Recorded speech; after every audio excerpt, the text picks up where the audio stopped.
கேட்டுக்கொண்டிருப்பது கோவில்பட்டி இசை எஃப்எம் நிகழ்ச்சிகள். வருகிறது கதை நேரம். வணக்கம் தங்க குழந்தைகளே, நான் உங்கள் கார்த்திகா கவின்குமாரத்தை.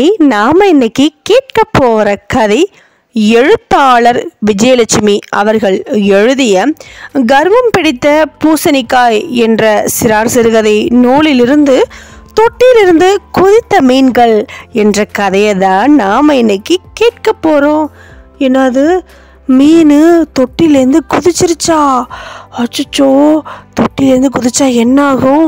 வாங்க கதைக்குள்ளே போய் என்ன நடக்குதுன்னு தெரிஞ்சுக்கலாம். ஒரு வீட்டில் மீன் தொட்டி இருந்துச்சு. அதில் நல்லா அழகான வண்ண மீன்கள்லாம் இருந்தது. அந்த மீன் தொட்டிக்குள்ளே கூழாங்கல்லாம் போட்டு கடல் நீரில் இருக்கிற மாதிரி சின்ன சின்ன குட்டி குட்டி செடிகள்லாம் முளைக்க போட்டு வச்சுருந்தாங்க. அதில் உள்ள மீன்கள்லாம் ரொம்ப மகிழ்ச்சியாக நீந்தி விளையாடிக்கிட்டே இருக்கும். அதில் ஒரு மீன் பேர் ரோசி, பிங்கி, இன்னொரு மீன் பேர் பிளாக்கி, ப்ரௌனி, இப்படின்னு ஒவ்வொரு மீனுக்கும் ஒவ்வொரு பெயர்கள் அந்த நிறத்திற்கு ஏற்ற மாதிரி வச்சுருந்தாங்க. அதில் ஒரு வயசான மீனும் இருந்தது. ரோசி மீனும் பிங்கி மீனும் ரொம்ப நெருங்கிய தோழிகள். அவங்களுக்கு எப்போவுமே தொட்டிக்குள்ளேருந்து வெளியே பார்க்குறதுல ரொம்ப ஆசை. மீன் தொட்டியோட அந்த சுவர் அப்படி முட்டி முட்டி வெளியே பார்த்துக்கிட்டே இருப்பாங்க. வீட்டில் இருக்கிற பாப்பா அடிக்கடி ஓடி வந்து அந்த மீன் தொட்டியில் உள்ள மீன்களெல்லாம் பார்த்து ரசிப்பா. தொட்டியோட கண்ணாடி சுவரை ஒட்டி பார்க்கும்போது ரோசி மீனையும் பிங்கி மீனையும் வெளியில் இருந்துக்கிட்டே அந்த குட்டி பாப்பா விரலால் அப்படி தொட்டு பாப்பா. உடனே அதெல்லாம் அப்படின்னு சொல்லி பயந்துக்கிட்டு அப்படி ஒரே ஓட்டமாக போயிடும். நாம் ஒரு நாள் இந்த தொட்டியை விட்டு வெளியே போய் பார்த்தா என்ன, வெளி உலகம் வெளிச்சமாகவும் பெருசாகவும் இருக்குமாமே. இங்கே வெளிச்சமும் குறைவாக இருக்குது, இடமும் குறுகலாக இருக்குது அப்படின்னு ரெண்டு மீன்களும் பேசிக்கிட்டே இருந்தாங்க.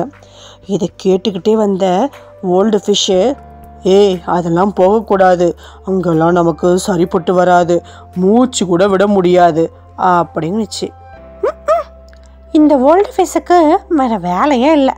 எதை சொன்னாலும் ஏதாவது தடை சொல்லிக்கிட்டே இருக்கும், இல்லைன்னா ஏதாவது அறிவுரை சொல்லிக்கிட்டே இருக்கும். இதை இப்போ யார் கேட்டாங்க அப்படின்னு முணுமுணுத்துக்கிட்டே ரோஷியும் பிங்கியும் அப்படியே முகத்தை திருப்பிக்கிட்டு அப்படியே வேறு பக்கம் அப்படியே போயிட்டு இருப்பாங்க.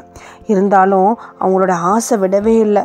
ஒரு நாள் இரவு நேரம் ஓல்டு ஃபிஷ்ஷுக்கு தெரியாமல் திட்டம் போட்டாங்க. மறுநாள் காலையில் வழக்கம் போல் மீன்களுக்கு உணவு போட பாப்பா வந்தா. உணவு போட்டது எல்லா மீன்களும் மேலே போய் உணவை சாப்பிட்டாங்க. திட்டம் போட்டபடி ரோசியும் பிங்கியும் உணவு சாப்பிட மேலே வரா மாதிரி வந்து ஒரே எகிரி வெளில குதிச்சிட்டாங்க. வெளியில் வந்ததும் தரையில் விழுந்து துடிக்க ஆரம்பிச்சிட்டாங்க. அச்சோ, வெளியே வெளிச்சம் இருக்குது, இடம் பெருசாக இருக்குது, ஆனால் நம்மளால் நீந்தவே முடியலையே, மூச்சு விடவும் முடியலையே, ஓல்டு ஃபிஷ் சொன்னதை கேட்காம போனோமே, ஐயோ போச்சே அப்படின்னு வருத்தத்தோட துடிச்சு அழுக ஆரம்பித்தாங்க. அப்பா ஓடிவாங்க, இங்கே ஓடிவாங்க, ரோசி மீனும் பிங்கி மீனும் வெளியே கொதிச்சுட்டாங்கப்பா அப்படின்னு சத்தம் போட்டு கத்துனா அந்த குட்டி பாப்பா. உடனே அப்பா வேகமாக ஓடி வந்து துடிச்சிட்டு இருந்த அந்த ரெண்டு மீன்களையும் வேகமாக கையில் எடுத்து மீன் தொட்டிக்குள்ளே போட்டார். அப்பா, ஆமாம் தப்பிச்சோமே, அப்பா உயிர் பொழைச்ச மகிழ்ச்சியில் அப்பாடா முடியலடா, நல்ல வேலை உயிர் பொழைச்சிட்டோண்டா அப்படின்னு ரெண்டு மீன்களும் மறுபடியும் நீந்த ஆரம்பித்தாங்க.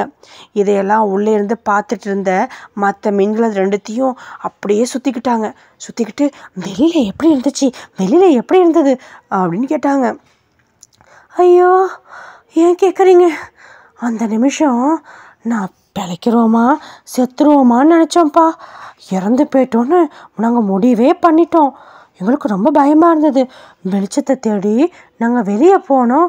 ஆனால் நமக்கு தேவையான மூச்சு காற்றும் நீந்துறதுக்கு தேவையான நீரும் இங்கே தான் இருக்குது.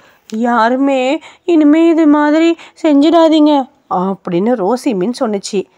இதைத்தானே நான் முன்னாடி சொன்னேன், அனுபவப்பட்டவங்க சொன்னால் கேட்கணும் அலட்சியப்படுத்தக்கூடாது அப்படின்னுச்சு அந்த ஓல்டு ஃபிஷ். ரோசி, பிங்கி உட்பட எல்லா மீன்களும் அதை கேட்டுட்டு நீங்கள் சொல்கிறதே நாங்கள் கேட்குறோம் ஓல்டு ஃபிஷ்.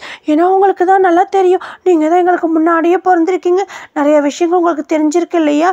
நான் கேட்டுக்கிறேன் ஓல்டு ஃபிஷ், இனிமேல் நான் இப்படி தண்ணியை விட்டு போக மாட்டேன், இப்படிலாம் குதிக்க மாட்டேன், நீங்கள் என்ன சொல்கிறீங்களோ அப்படியே கேட்குறேன் ஓல்டு ஃபிஷ் அப்படின்னாங்க. எல்லா மீன்களும் மீண்டும் மறுபடியும் துள்ளி அப்படியே நீந்திக்கிட்டு வெளியில் வரக்கிறத பார்த்து இந்த பாப்பா, இங்கே பாருங்கள், இந்த மீன் இங்கே போகுது, ப்ரௌனி மீன் இங்கே போகுது இப்படின்னு சொல்லி ரொம்ப மகிழ்ச்சியாக கை கொட்டி சிரிச்சுக்கிட்டு ரொம்ப சந்தோஷமாக இருந்தா. என்ன குழந்தைகளே, உங்களுக்கு இந்த கதை பிடிச்சிருந்ததா? நன்றி.